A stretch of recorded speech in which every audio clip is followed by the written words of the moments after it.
Welcome back. We've talked about this before, but it continues to escalate. It's a story that deserves national attention. We're talking about biological males who make their way into women's prisons. And it's a threat to the female inmates. And I'm so happy about our next guest and her organization taking a stance against this.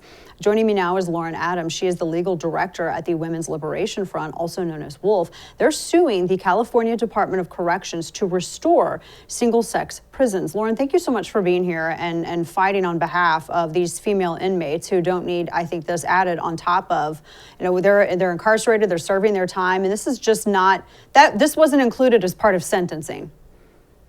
No, it wasn't. Thank you for having me here today too. Of course. Since we've last talked about this, and I've discussed this issue before, and I know we've spoken about this issue before, and correct me if I'm wrong on this, since October, 25 of 41 male inmates who are looking to transfer to women's prisons have been placed into women's prisons just since October. Is that correct? That's the total number since then. And most of them were actually there at the beginning of the summer, but then they paused the transfer process for the rest of them because of all of the incidents that were happening. So they put the brakes on a little bit while they figured out how to safely implement it, which of course is not possible. Right. And the suit that you have filed, I was reading about the story of one of your plaintiffs, Crystal Gonzalez, plaintiff to the suit, and her attacker, a biological man, was referred to by the prison as a, quote, transgender woman with a penis, which obviously I would imagine that re-traumatized Gonzalez again, because here you have the prison not even wanting to acknowledge who the attacker was. And if there's an unwillingness to acknowledge the attacker, how does the victim have any faith in the prison's willingness to actually do something about the injustice that was committed? Exactly. And especially when you think about her, she submitted a complaint that also was based on that incident, but in regards to the larger conditions, which says that there are these men here. All of us are at increased risk from any one of these men. And so to completely sidestep that from the prison's perspective and not even acknowledge the conditions is really interfering with their right to have these grievances and this grievance process altogether. Oh, that's a very good point. I think I was reading some of the stories. Women have to keep watch.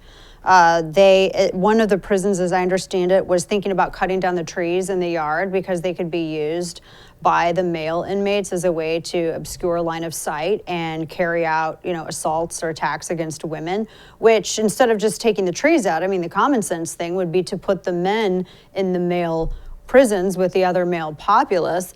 If a woman is assaulted by an inmate who is biologically male, what happens to that male prisoner? Are they just simply put in another cell? Are they transferred to a different? What does the prison even do?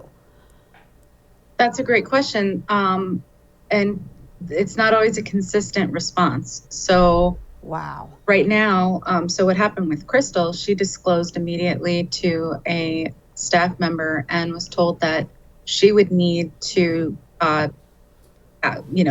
remove herself, have herself be removed, to put into administrative segregation and be moved to another prison if that's what she wanted to do, to be separated from him.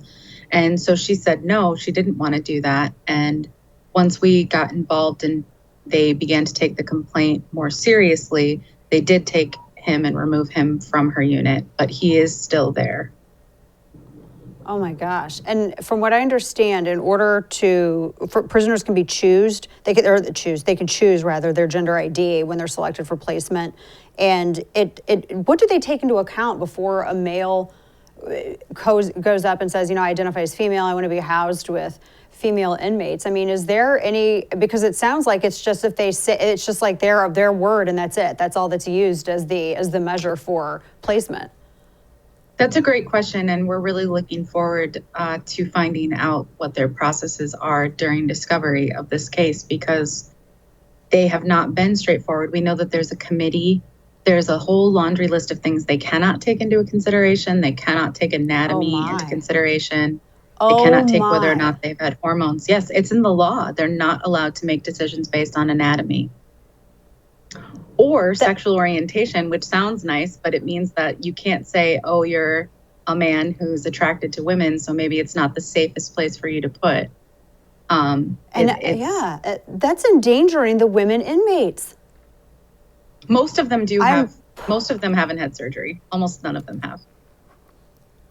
That is, I am, my like jaws, I'm actually speechless because it just is so anti-common sense, and it just flies in the face of safety for, these female inmates. I was reading, and I'm sure you've heard about this and with dealing with this issue, the story of a man named Hobby Bingham, who I did not have surgery, as you were saying, identifies as Princess, a female, goes by the name of Princess Zoe Marie Andromeda Love, very long name, went to jail for rape of a 12-year-old. While there, apparently raped a developmental disabled a female inmate, and all they did was move him to a different cell. And then when he was released, he cut his hair short and began identifying as a male again.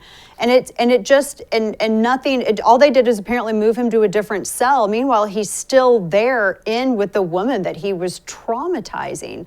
And is there any?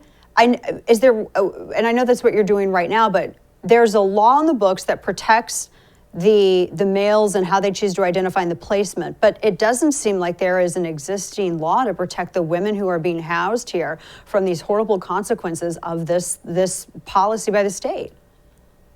No, and especially when you consider that most of the policies that are intended to reduce rape, like the Prison Rape Elimination Act, and a lot of states have similar laws on the state books, they don't anticipate mixed sex prisons. And so when they're making law and policy, they're not anticipating having to protect female inmates from male inmates. And it's really hard, and every state is doing it differently. A lot of states are implementing policies like this, and they're just being as quiet as they can about it.